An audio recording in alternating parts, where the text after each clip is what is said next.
beast! Ah!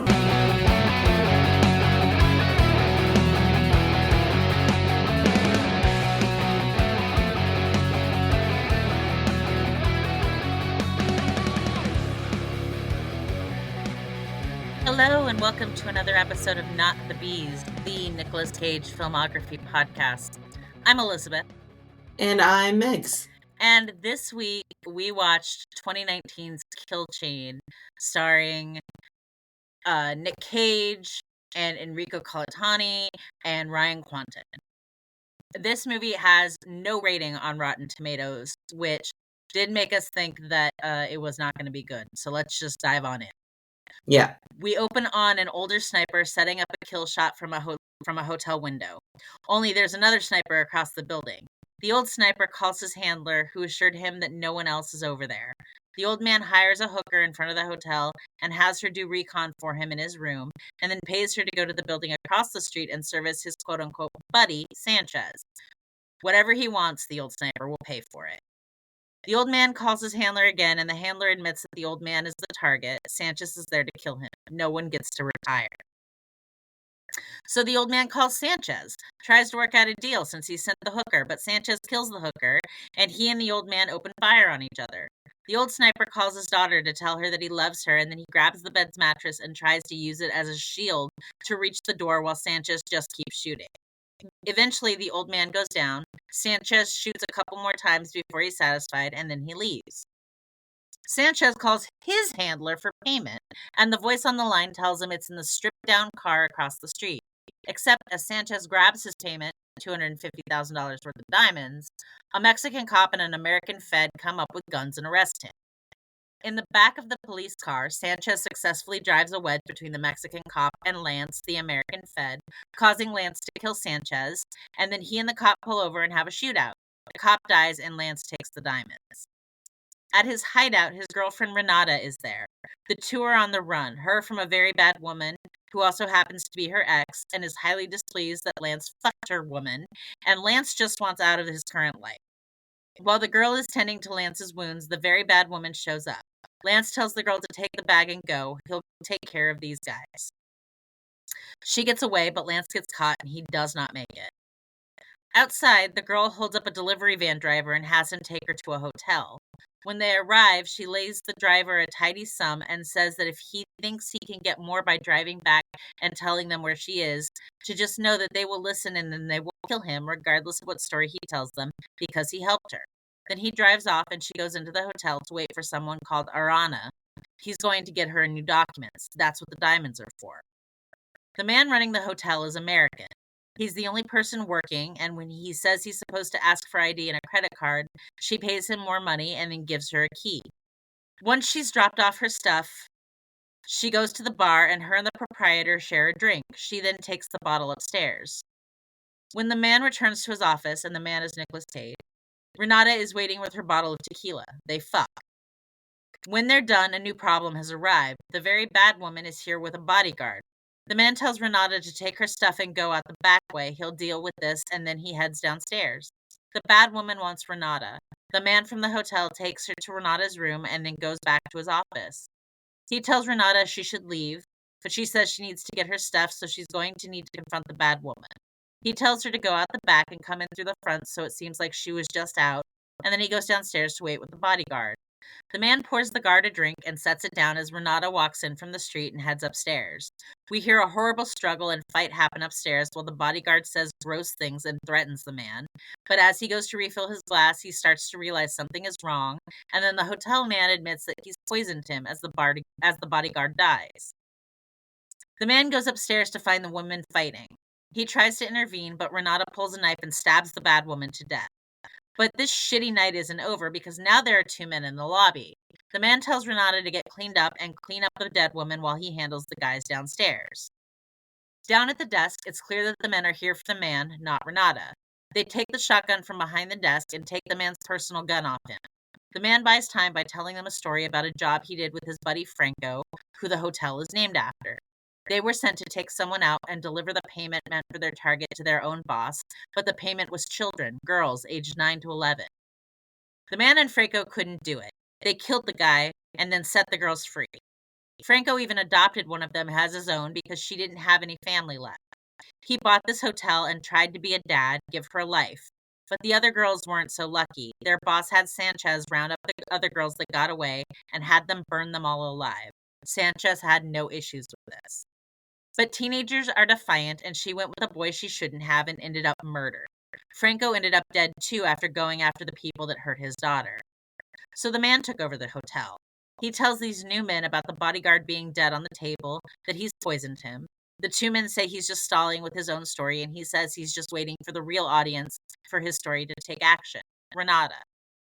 As the two new men don't know she's there, she gets the drop in them and they scatter. There's some running and shooting before Renata squares off against one of them, but both are out of ammo and Renata pulls her knife. The man pulls the gun he took off the hotel owner and goes to fire it, but it misfires and kills him instead.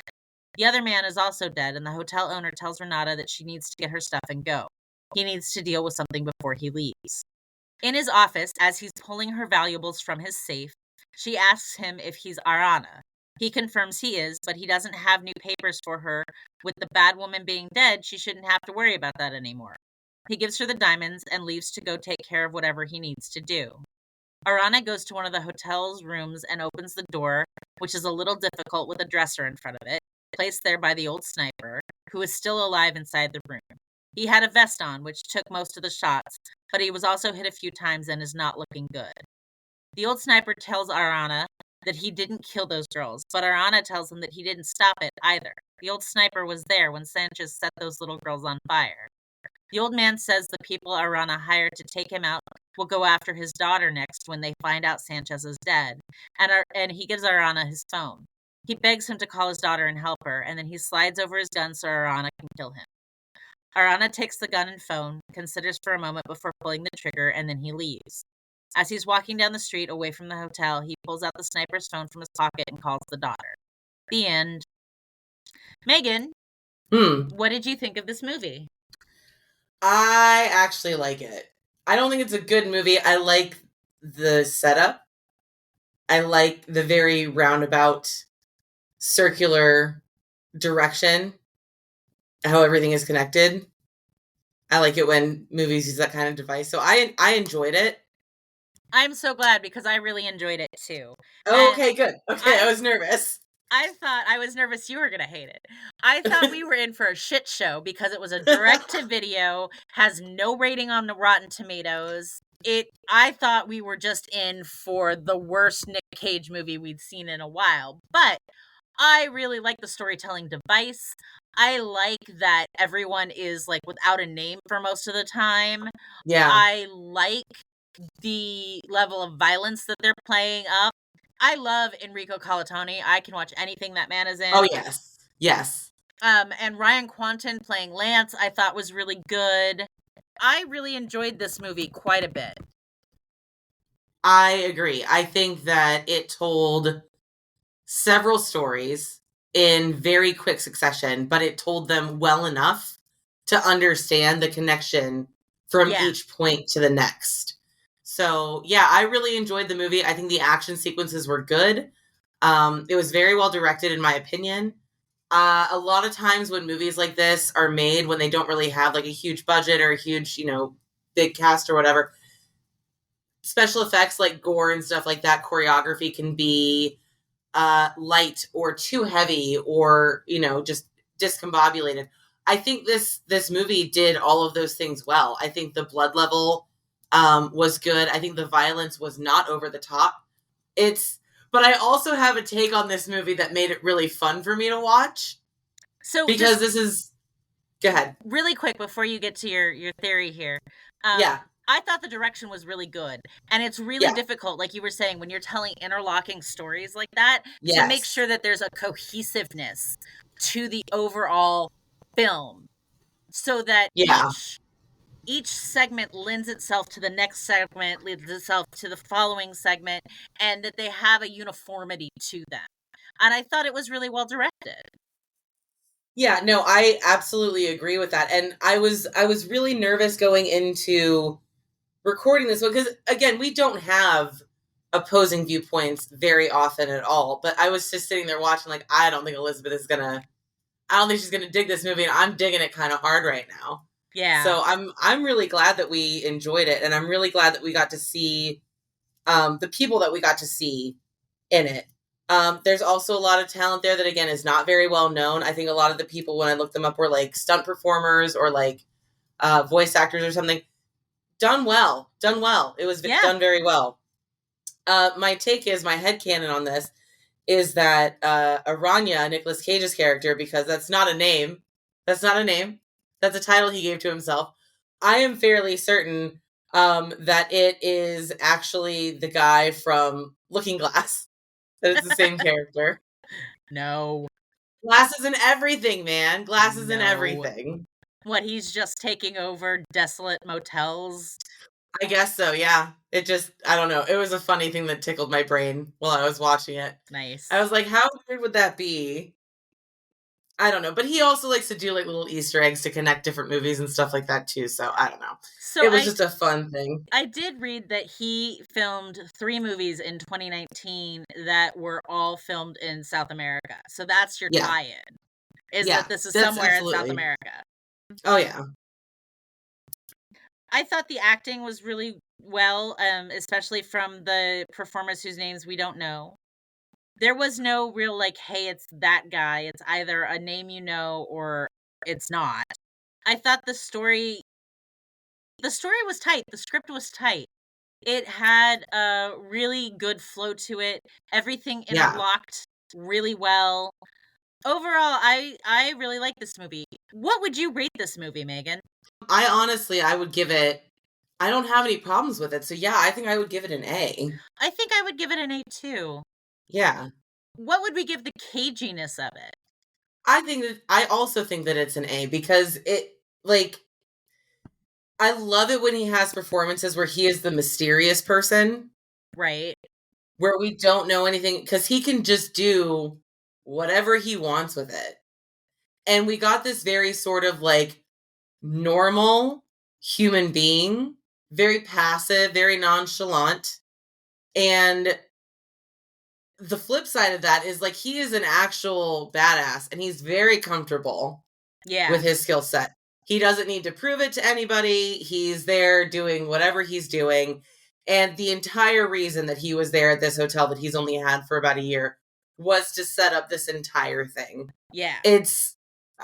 I think that his performance was, I think it was casual. I think it was natural. It seemed very organic to me for most of the way through.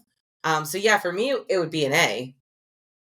I am tempted to give him a B only because he really disappears for 2/3 of the film. So it's like he's a supporting character, but I could live with an A, A minus. I could go A minus or B plus. I'm fine with either. Let's give him an A minus. Okay, we can do that. Did you have anything about this movie you didn't like?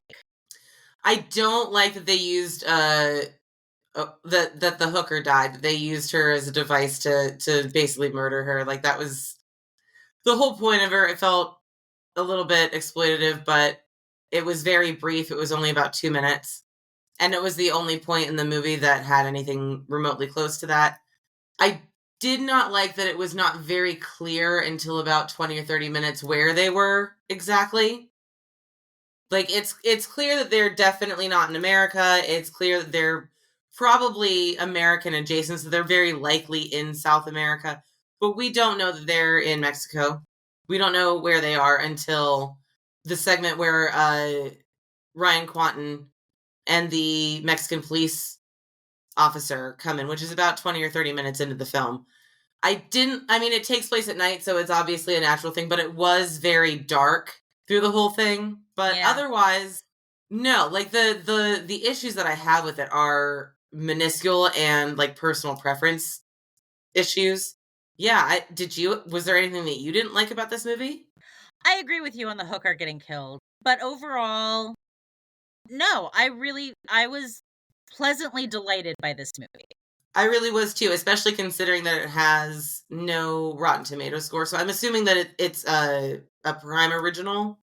It was a direct-to-video 2019 film. And it's not just that it doesn't have a rating on Rotten Tomatoes. It does have an audience score, but only 39%. But there's no Wikipedia write-up. There is no write-up that we could find anywhere about the synopsis of this film. The synopsis is a tagline that just says 3 strangers become involved in a conflict, which is another thing that made me think, "Oh, this is gonna suck." Yeah, that's a very bad description of this movie. Like, yes, it is 3 people. I'm guessing the sniper, Aranya, and Renata. It just But I mean, the old sniper is really only there in the beginning and at the very, very end. Right. So it could have been about Sanchez and the American Fed. To me, there's actually like 5 people that this movie is about, Or it but could have been whatever. about Arana and the 2 men that are sent to kill him. Could have been about that too. There's a lot more than 3 people in this movie is what I'm saying. Yeah, and there's a lot more than 3 people that are bigger roles. Like, it's this movie.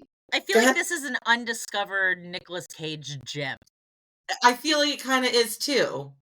I think you're right. I would recommend this movie to anybody that's looking for something to fill their Nicolas Cage tingle. Like,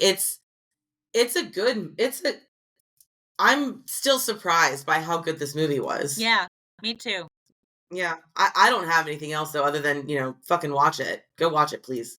So there you have it, folks. This is an undiscovered gem of a Nick Cage movie, and you should absolutely go and watch it on Amazon Prime. But that's going to do it for us this week. We are on all of your podcasting apps. We are on YouTube at Not the Bees Pod. We are on Instagram at Not the Bees Pod. We are on Patreon at Not the Bees if you are so inclined to kick us a few bucks. But otherwise, we will see you next week. And I've been Elizabeth. And I've been Megs. Have a good one, guys.